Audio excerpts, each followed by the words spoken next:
விமலாவோட புருஷன் பிரகாஷ்க்கு திடீர்னு உடம்புக்கு முடியாம ஆயிடுச்சு. அவரை டாக்டர் கிட்ட கூட்டிட்டு போனான். சொல்லுங்க மேடம், உங்களுக்கு என்ன பிரச்சனை? அது எப்படிங்க எனக்கு தெரியும்? நீங்க செக் பண்ணி பார்த்து சொல்லுங்க. சரி சொல்றேன். அதுக்கு முன்னாடி என்ன நடந்துச்சுன்னு கொஞ்சம் சொல்றீங்களா?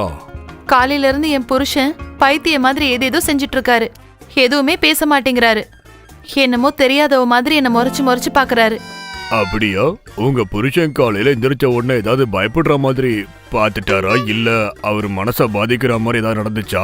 எனக்கு எதுவும் தெரியல. எனக்கு ஞாயிற்றுக்கிழமை அதான் 2 பேரும் ஒன்னா சேர்ந்து கடைக்கு போனோம். அங்கெல்லாம் இவரு நல்லாதான் இருந்தாரு.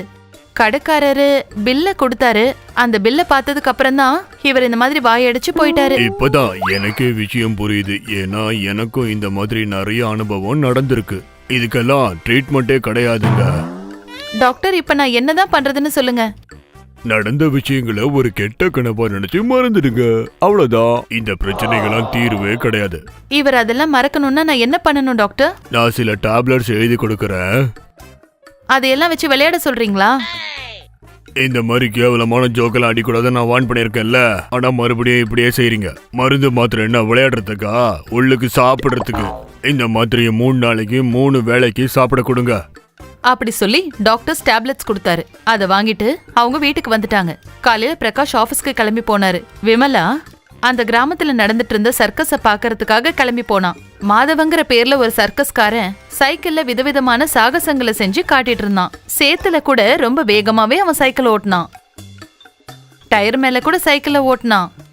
அத பார்த்து ஒரு பொம்பளை சொன்னா, அடேங்கப்பா, எவ்வளவு அழகா சாகசம் பண்றாரு. சைக்கிளை வச்சு இப்படி எல்லாம் பண்ணலாமா? இவ்வளவு மெல்லிசான கயிறு மேல கூட சூப்பரா ஓட்டுறாரே, நல்லா பாருங்க. அப்படி அவரை பாராட்டிட்டு இருந்தா. ஆனா விமலா அதெல்லாம் கேட்டு டென்ஷன் ஆயிட்டா. வீட்டுக்கும் வந்து சேர்ந்துட்டா. அவன் சின்ன வயசுல இருந்து பிராக்டிஸ் பண்ணிருப்பான் போல இருக்கு. அதான் பேலன்ஸ் பண்ணி நல்லா ஓட்டுறான். இல்லன்னா பண்ண முடியுமா என்ன? எல்லாரும் தேவையில்லாம அவனை பாராட்டுறாங்க. அப்படி சொல்லிட்டு அவ டேபிள பார்த்தா. டேபிள்ல டேப்லெட்ஸ் இருந்தது. அடக்கடவுளே, என்ன இது? அவரு இன்னைக்கு டேப்லெட்ஸ் சாப்பிட மறந்துட்டாரு போல இருக்கு. சாப்பிடலன்னா திரும்ப பைத்தியம் பிடிச்ச மாதிரி ஆயிடுவாரே. இது அவர்கிட்ட கொண்டு போய் கொடுத்தாகணும். ஆனா எப்படி போறது? அப்படி யோசிச்சுக்கிட்டு அவ மாமியார் வீட்டுக்கு போனா. விமலா கவலைப்படுறத பார்த்து மாமியார் சொன்னாங்க, என்ன விஷயமா? ரொம்ப கவலையோட வந்து நிக்கிறியே. டாக்டர் கொடுத்த டேப்லெட்ஸ் சாப்பிடாம உங்க புள்ள ஆபீஸ்க்கு கிளம்பி போயிட்டார் அத்தை. டாக்டர் காலையில டிஃபன் சாப்பிட்டதுக்கு அப்புறமா மறக்காம அந்த மருந்து சாப்பிட சொல்லி இருந்தாரு. அவர் ஆபீஸ் ரொம்ப தூரத்துல இருக்கு. எப்ப போறது எப்படி போறதுன்னே எனக்கு தெரியல.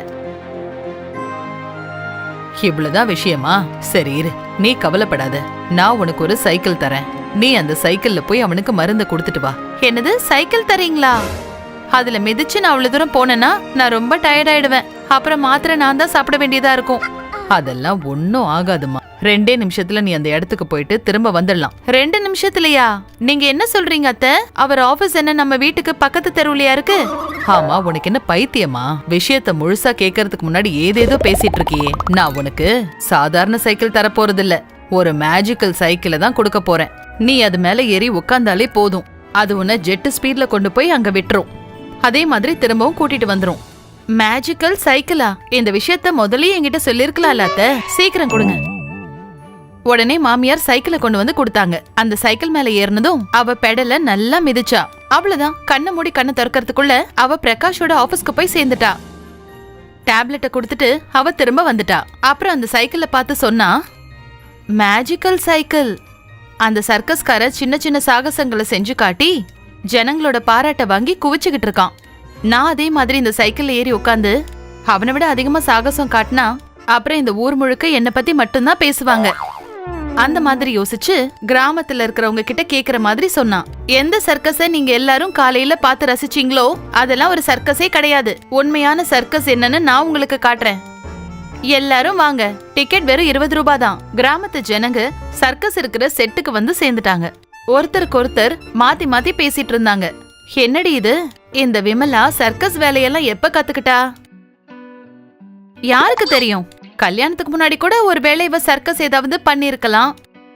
யாருக்கு தெரியும்? அப்படி அவ என்னதான் பண்றான்னு நம்ம பாக்கலாம். இப்படி எல்லாரும் ஒருத்தருக்கு ஒருத்தர் பேசிக்கிட்டாங்க. விமலா அப்போ தான் சைக்கிள்ல வந்து சேர்ந்துட்டா. முதல்ல சேத்துல சைக்கிளை வச்சு அந்த ஆளு இந்த சேத்துல எவ்வளவு வேகமா சைக்கிள் ஓட்டினானோ அதை விட 10 மடங்கு வேகமா நான் இப்ப ஓட்டி காட்டுறேன் பாருங்க. விடாம கை தட்டிக்கிட்டே இருங்க. அப்படி சொல்லிட்டு சைக்கிள்ல ஏறினான். பெடல்ல காலை வச்சு அழுத்தினான். சேரு சகதியில கூட சைக்கிள் ராக்கெட் ஸ்பீட்ல போச்சு. அத பார்த்ததும் ஜனங்கள்லாம் அதிர்ச்சி ஆயிட்டாங்க. மாதவன் கூட ரொம்ப ஆச்சரியமா பாத்துட்டு இருந்தாரு. அதுக்கப்புறமா ரொம்ப சின்ன பிளாட்ஃபார்ம்ல அதுல இருந்து தடுமாறி கீழே விழாம விமலா சைக்கிள் ஓட்டினா. எல்லாரும் ஆச்சரியமா பார்த்தாங்க. அப்ப மாதவன், ரொம்ப நல்ல சைக்கிள் ஓட்டுறாங்க, என்னை விட நல்லா எப்படி இவங்களால செய்ய முடியுது? நிச்சயமா அவ சைக்கிள்ல ஏதோ ஒரு மந்திரம் இருக்கு, இப்பவே அதை கண்டுபிடிக்கிற அப்படி யோசிச்சு அவன் அங்க இருந்து கிளம்பிட்டான். இந்த முறை கட்டையில ஒரு கயிறை கட்டி அத நல்லா இறுக்கமா கட்டிவிட்டான். அந்த கயிறு மேல சைக்கிளை ஓட்டணும். விமலா எல்லாரையும் பார்த்து ஃப்ளையிங் கிஸ் கொடுத்து கைகளை அசைச்சு காட்டினான். அப்புறம் நிறைய பேசினான். அந்த கேப்ல மாதவன் விமலாவோட மேஜிக்கல் சைக்கிளை மாத்திட்டு தன்னோட சைக்கிளை கொண்டு வந்து அந்த இடத்துல வச்சுட்டான். விஷயம் தெரியாத விமலா மாதவனோட சைக்கிள் மேல ஏறிட்டு அந்த கயிறு மேல சைக்கிளை ஓட்ட பார்த்தா. 2 ஸ்டெப் முன்னாடி போன உடனே அந்த சைக்கிளோட சேர்ந்து கீழே சேத்துல வந்து விழுந்துட்டா. அத பார்த்ததும் ஜனங்க எல்லாருமே வாய் விட்டு சிரிக்க ஆரம்பிச்சாங்க. நீ சேத்துல விழுந்து காட்டுற சர்க்கஸ் ரொம்ப சூப்பரா இருக்கு, இன்னொரு தடவை பண்ண, பார்த்து நல்லா சிரிக்கிறோம் அப்படி சொல்லிட்டு சிரிக்க ஆரம்பிச்சாங்க. சேத்துல விழுந்த விமலா அவங்க சிரிக்கிறத பார்த்ததும், ஐயோ கடவுளே, நானே சொந்த செலவுல சூனிய வச்சுக்கிட்டேன் போல இருக்கு அப்படி யோசிச்சு அந்த சேர்ல இருந்து அவ வெளியில வந்தா. அங்க மாதவன் நின்னுட்டு இருந்தாரு. நாங்க எங்க வயிற்று பசிக்காக தான் இந்த மாதிரி பொழப்பு நடத்திக்கிட்டு இருக்கோம். நீ பேர் எடுக்கணுன்றதுக்காக இப்படி எல்லாம் பண்ணியா? நீ ஓட்டுனது உன் சைக்கிள்ல, என்னோட சைக்கிள். அத கேட்டதுமே விமலா சொன்னா, இது உனக்கு எப்படி தெரிஞ்சது? இந்த சைக்கிளை வச்சுதான் நான் அந்த சாகசங்களை செஞ்சேன்னு. இங்க பாரு, நான் உன்னோட பெரிய ஃப்ராடு. சரி சரி, இங்க இருந்து கிளம்பு, போய் முதல்ல சேத்தெல்லாம் வாஷ் பண்ணிக்கோ. சரி சரி, நான் அதை பண்ணிடுறேன். எனக்கு கொஞ்சம் நேரம் சரியில்லை போல இருக்கு.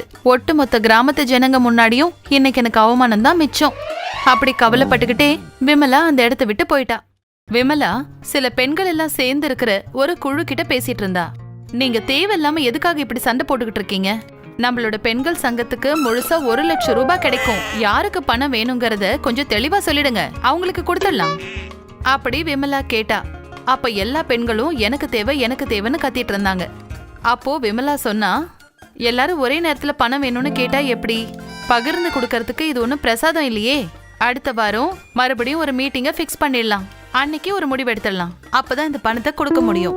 அது வரைக்கும் இந்த பணம் என்கிட்டயே பத்திரமா இருக்கட்டும் அப்படி சொல்லிட்டு பணத்தை எடுத்துக்கிட்டு வீட்டுக்கு வந்துட்டா. விமலாவோட புருஷன் பிரகாஷ் ஆரம்பத்துல இருந்தே அவ செய்யறதெல்லாம் கவனிச்சிட்டு இருந்தாரு. இவ்வளவு நேரம் எங்க போயிட்ட நீ? நான் வேற எங்கெங்க போறேன், மகளிர் குழுவோட மீட்டிங்காக தான் போயிட்டு வந்தேன். மேல இருந்த சாவியை எங்க பதுக்கி வச்சிருக்க? நீ எங்க தேடியும் கிடைக்கல. என்ன கேட்டா எனக்கு எப்படி தெரியும்? நீங்க தான் அதை எங்கேயாவது கொண்டு போய் வச்சிருப்பீங்க. சரி சரி, நான் ஹேங்கர்ல போட்டிருக்கிற பேண்ட்டை நீ துவைச்சிடாத, ஏன்னா பேக்கெட்ல 1 லட்சம் ரூபாய் பணம் இருக்குது, புரியுதா? அப்படி சொல்லிட்டு பிரகாஷ் அந்த இடத்துல இருந்து போயிட்டாரு. அந்த நேரத்துல வெளியில ஏதோ ஒரு சத்தம் கேட்டுட்டே இருந்துச்சு. அது விமலாவோட காதுல விழுந்துச்சு. அதனால பிரகாஷ் சொன்னதை அவ கவனிக்கவே இல்ல. சரி சரி, அவ அப்படி சொல்லிட்டு அவ வேலைய பார்க்க ஆரம்பிச்சா. கொண்டு வந்த பணத்தை அலமாரியில வச்சுட்டு துணி துவைக்கிறதுக்காக அவ கிளம்பிட்டா. இவருக்கு பைத்தியம் தான் பிடிச்சிருக்கு போல இருக்கு. இதோட அவர்கிட்ட நான் எத்தனை முறை சொல்லிட்டேன், அழுக்கு துணிகள் எல்லாம் இங்க வந்து போடவே கூடாதுன்னு. எல்லா அழுக்கு துணிகளையும் இங்க கொண்டு வந்து போட்டிருக்காரே. நல்ல வேலை, வெயில் நல்லாவே அடிக்குது. துணிங்க எல்லாத்தையும் வாஷிங் மிஷின்ல போட்டு நல்லா வாஷ் பண்ணணும். அப்படி திட்டம் போட்டு பிரகாஷுடைய அழுக்கு துணிங்க எல்லாத்தையுமே துவைக்கிறதுக்காக எடுத்துட்டு போனான். வாஷ் பண்ண துணியை காய வைக்கிறதுக்காக மொட்டை மாடிக்கு வந்தா. துவைச்ச துணி ஒவ்வொன்னுத்தையா எடுத்து அதை ஸ்டாண்ட்ல போட்டா. கடைசியில பிரகாஷுடைய பேண்ட்டை காய வைக்கிறதுக்காக எடுத்தா. உள்ள 1 லட்சம் ரூபாய் இருந்திருக்கு. பேண்ட்டை ஹேங் பண்றதுக்காக அவ எடுத்தப்போ உள்ள பணம் இருக்கிறது தெரிஞ்சது. அந்த பாக்கெட்ல இருந்த மொத்த பணமும் தண்ணி பட்டு ஈரமாயிடுச்சு. ஐயோ கடவுளே, பேண்ட் பாக்கெட்ல போய் இவ்வளவு பணத்தை இவர் வச்சிருக்காரே, அதை நான் கொஞ்சம் கூட கவனிக்கவும் இல்ல. இந்த விஷயம் மட்டும் அவருக்கு தெரிஞ்சு போச்சு, அதோட என் கதையை முடிச்சிருவாரு. அடிச்சு உதச்சு என்னை வீட்டை விட்டே வெளியில துரத்திடுவாரு. அப்படி அவ யோசிச்சுட்டு இருக்கும் போதே பிரகாஷ் திரும்பவும் வந்துட்டான். விமலா, எங்க இருக்க நீ? பிரகாஷ் அவளை கூப்பிட்டான். அவனோட குரலை கேட்டதுமே, ஐயோ கடவுளே, இவர் வந்துட்டாரே, இப்ப நான் என்ன பண்ணுவேன்? அவ பயந்துகிட்டே பிரகாஷ்க்கு முன்னாடி போய் நின்னா. என்ன விஷயம் சொல்லுங்க. ஒன்னும் இல்ல, என்னோட பேண்ட் அங்க இருந்துச்சுல்ல, பாக்கெட்ல 1 லட்சம் ரூபாய் பணம் வச்சிருந்தேன், போய் அதை கொண்டு வா. 1 லட்சம்ன்ற வார்த்தையை கேட்டதும் விமலாவுக்கு அதிர்ச்சி ஆயிடுச்சு. அப்படியே சில மாதிரி நின்னுட்டா. அத பார்த்ததும், என்னாச்சு, ஏன் இங்க நிக்கிற, போய் கொண்டு வா போ பிரகாஷ் கேட்டான். விமலா எந்த பதிலும் சொல்லாம அவ ரூமுக்குள்ள போயிட்டா. இப்ப போய் இவர்கிட்ட உண்மைய சொன்னோம்னா, அதாவது பணம் எல்லாம் தண்ணியில பட்டு ஈரமாயிடுச்சுன்னு சொன்னா என் பல்லு எல்லாத்தையுமே உடைச்சிடுவாரு. இப்ப நான் என்ன பண்ணுவேன்? பேசாம இப்போ பெண்கள் குழுவோட பணத்தை எடுத்து இவர்கிட்ட கொடுத்துடலாம். அதுக்கப்புறமா மாமியார் கிட்ட போய் இந்த பிரச்சனையெல்லாம் சொல்லி ஏதாவது உதவி கேட்கலாம். அதே மாதிரி பெண்கள் குழுவுடைய பணத்தை எடுத்து அவங்கிட்ட கொடுத்துட்டு பிரகாஷா அப்போதைக்கு சமாளிச்சா. பிரகாஷ் அதை கையில வாங்கிட்டு சொன்னா, சரி, எனக்கு கொஞ்சம் வேலை இருக்கு, நான் போய் பார்த்துட்டு வந்துடுறேன். அது வரைக்கும் எந்த பிரச்சனையும் பண்ணிடாம இருக்கணும், புரியுதா? அப்படி சொல்லிட்டு அங்க இருந்து கிளம்பிட்டான். பிரகாஷ் வீட்டை விட்டு வெளியில போனதுமே, எனக்கு மட்டும் ஏன் தான் இப்படி எல்லாம் பிரச்சனை வருதுன்னே தெரியல. இப்ப பணத்துக்கு நான் என்ன பண்ணுவேன்? ஒன்னும் புரியலையே. உடனே மாமியாரை போய் பார்த்து உதவி கேட்கலாம் அப்படி யோசிச்சுக்கிட்டே அவளோட மாமியார் வீட்டுக்கு கிளம்பி போனான். ரொம்ப டென்ஷனா வந்திருக்கிற தன்னோட மருமகளை பார்த்ததும், என்ன விமலா, இப்ப என்ன பிரச்சனை? கவலையோட வந்திருக்கியே? எல்லாமே என் கையை விட்டு போயிடுச்சு அத்தை, ஒன்னும் புரியல. அட, என்ன கையை விட்டு போயிடுச்சு? வீட்ல சக்கரை உப்புன்னு எதுவுமே இல்லையா?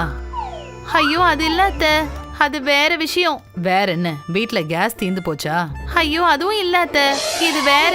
வேற என்ன ஆச்சு? இல்லன்னு சொல்லிக்கிட்டே இருக்க. நீ சொல்லாம அது என்ன விஷயம்னு எனக்கு எப்படி தெரியும்? உங்களோட புள்ள அவரோட பேண்ட் பாக்கெட்ல 1,00,000 ரூபாய போட்டு வச்சுட்டு பேண்ட வாஷ் பண்றதுக்கு போட்டுட்டு போயிட்டாரு அப்படின்னு மொத்த கதையும் தான் மாமியார் கிட்ட அவ சொன்னான். கதைய மொத்தத்தையும் கேட்டுட்டு மாமியார் சொன்னாங்க, ஒரு பெரிய சாதனையத்தான் செஞ்சிருக்க நீ. துணி துவைக்கிற நேரத்துல நீ பேண்ட் பாக்கெட்லாம் செக் பண்ண மாட்டியா? துவைச்சதுக்கு அப்புறமா எடுத்து பாத்துருக்க. சரியான பைத்தியம் நீ. அவ்வளவு பணத்தை தண்ணியில போட்டு ஈரமாக்கிட்டியே. இப்ப ஒண்ணும் தெரியாத குழந்தை மாதிரி பேசுற. நீங்க தயவு செஞ்சு இப்படி எல்லாம் என்ன திட்டாதீங்க அத்தை. ஏற்கனவே பயத்துல ஒவ்வொரு நிமிஷமும் நான் நடுங்கிட்டு இருக்கேன். இப்ப உங்களால மட்டும்தான் அத்தை என்ன காப்பாத்த முடியும். நீங்க என்ன சொன்னாலும் நான் அதை தட்டாம செய்யறேன். அப்படி ரொம்ப வேதனையில பேசிட்டு இருந்தா. அதுக்கு மாமியார் சொன்னாங்க, சரி சரி, இப்படி அழுதுகிட்டே இருக்காத. நான் உனக்கு ஒரு வாஷிங் மிஷின் கொடுக்கறேன், அதை எடுத்துட்டு போய். மாமியார் சொல்லிக்கிட்டே இருந்தாங்க. நடுவுல விமலா குறுக்கிட்டு பேசினா, அந்த வாஷிங் மிஷினை கொண்டு போய் நான் என்ன பண்றது? சொல்லுங்க அத்தை, பிரச்சனை தீரணும். ஏண்டி, உனக்கு அறிவே இல்லையா? சொல்றத முழுசாதான் கேள. இது ஒரு மேஜிக்கல் வாஷிங் மிஷின். இத நீ உன் வீட்டுக்கு எடுத்துட்டு போயிட்டு எந்த பேண்ட்ல பணத்தை வச்சிருந்தானோ அந்த பேண்ட்டை அந்த மிஷின்ல போட்டுட்டு மறுபடியும் ஸ்விட்ச் ஆன் பண்ணிட்டு 2 நிமிஷத்துக்கு அப்புறம் அதோட டோரை ஓபன் பண்ணி விட்டுடு. அப்படியே ஏடிஎம் மாதிரி மொத்த பணமும் வெளியில வந்துரும் பாரு அப்படின்னு சொன்னாங்க. அதை கேட்டதும் விமலா ஷாக் ஆயிட்டா. அத்தை, உண்மையிலேயே ரொம்ப நன்றி. நீங்க முதல்ல அந்த வாஷிங் மிஷினை என் கையில கொடுத்துருங்க அப்படி சொல்லிட்டு அந்த வாஷிங் மிஷினை எடுத்துக்கிட்டு தன்னோட வீட்டுக்கு அவ வந்தா. அப்புறம் அந்த பேண்ட்டை கொண்டு வந்து வாஷிங் மிஷின்குள்ள போட்டா. அதுக்கப்புறமா வாஷிங் மிஷினை ஆன் பண்ணான். 2 நிமிஷத்துக்கு அப்புறம் டோரை ஓபன் பண்ணி பார்த்தா நிஜமாவே அந்த வாஷிங் மிஷின்ல இருந்து பணம் அப்படியே கொட்டிக்கிட்டு இருந்துச்சு. அதை பார்த்ததும் விமலா ஒரு நிமிஷம் அதிர்ச்சி ஆயிட்டா. அப்படின்னா என்னோட மாமியார் சொன்னது எல்லாமே உண்மைதான் போல இருக்கு. திரும்ப ஒரு முறை ட்ரை பண்ணுவோம் அப்படி யோசிச்சு திரும்பவும் பேண்ட்டை வாஷிங் மிஷின்ல போட்டா. திரும்ப வாஷிங் மிஷின்ல இருந்து பணம் வந்துச்சு. அதே மாதிரி 3 தடவை அவ செஞ்சுட்டு இருந்தா. இதுல பணம் மட்டும்தான் வெளியில வருமா? இந்த முறை பேண்ட்டுக்குள்ள தங்கத்தை போட்டு வச்சு நான் பாக்குறேன், அப்பதான் தெரியும் அப்படி சொல்லிட்டு விமலா தான் கிட்ட இருந்த தங்கத்தை பேண்ட் பாக்கெட்ல போட்டு அதை வாஷிங் மிஷின்குள்ள போட்டா. அப்புறம் ஸ்விட்ச் ஆன் பண்ணா. அப்புறம் 2 நிமிஷத்துக்கு அப்புறமா ஓபன் பண்ணி பார்த்தா நிறைய தங்க நகைகள் அது அப்படியே வெளியில வந்துகிட்டே இருந்துச்சு. அதை பார்த்ததும் விமலா ஆச்சரியத்துல அப்படியே உறைஞ்சு போயிட்டா. அதிர்ஷ்ட காத்து இப்ப ஏன் பக்கமா வீச ஆரம்பிச்சிருச்சு. இதுக்கப்புறமா தங்கம், அதுக்கப்புறமா பணம், இது ரெண்டுத்தையுமே இதுக்குள்ள ஒன்னா போட்டு பாத்திரலாம் என்ன வருதுன்னு அப்படி ஒரு முடிவு பண்ணிட்டு அவகிட்ட இருந்த மொத்த பணத்தையும் அதோட தங்கத்தையும் எடுத்துட்டு வந்து மொத்தமா ஒரு துணிக்குள்ள வச்சு வாஷிங் மிஷின்குள்ள போட்டுட்டா. அப்புறம் ஸ்விட்ச் ஆன் பண்ணா. அந்த மிஷின்ல இருந்து ரொம்ப வேகமான ஒரு சத்தம் கேட்டுச்சு. அதிவேகமான ஸ்பீட்ல அது சுத்திட்டு இருந்துச்சு. அப்புறம் பயங்கரமான அந்த சத்தம் நின்னுடுச்சு. விமலா வாஷிங் மிஷினை இப்ப திறந்து பார்த்தா. அந்த மிஷின்ல இருந்து கலர் கலரா தண்ணி டேப்ல இருந்து வர மாதிரி வெளியில வந்துட்டு இருந்துச்சு. கடவுளே, பேராசையில நான் எவ்வளவு பெரிய தப்பு பண்ணிட்டேன். இப்ப என்கிட்ட இருந்த பணம், என் தங்கம் எல்லாமே போயிடுச்சு. அதுக்கு பதிலா வீடு மொத்தமும் இப்ப தண்ணி ஆயிடுச்சு. பிரகாஷ் வீட்டுக்கு வந்து எல்லா விஷயத்தையும் புரிஞ்சுக்கிட்டான். விமலாவை கண்டபடி திட்ட ஆரம்பிச்சான். மகளிர் குழுக்கான பணத்தை கூட அவன் கட்டிட்டான். விமலா தன்னோட துரதிஷ்டத்தை நினைச்சு அழுதுட்டு இருந்தா. அன்னைக்கு நாள் முழுக்க சோகமாவே இருந்தா. அட, என்ன இது அத்தை? இது கண்ணாடியா இல்லன்னா தங்கமா? அப்படியே என் கண்ணை பறிக்குதே. இதுல பாக்கும்போது எப்படி தோணுதுன்னா ஏதோ தங்க கண்ணாடியில பாக்குற மாதிரியே இருக்கு. அது அப்படிதான் இருக்கும். ஏன் தெரியுமா? அது என்ன சாதாரண கண்ணாடின்னு நினைச்சுக்கிட்டியா? அது ஒரு மேஜிக் கண்ணாடி. என்னது? இது மேஜிக்கல் கண்ணாடியா? நிஜமாவா? அத பத்தி நான் உன்கிட்ட அப்புறமா சொல்றேன். நாம சீக்கிரமா கிளம்பி ஆகணும். ஃபங்க்ஷனுக்கு நேரம் ஆயிட்டு இருக்கு.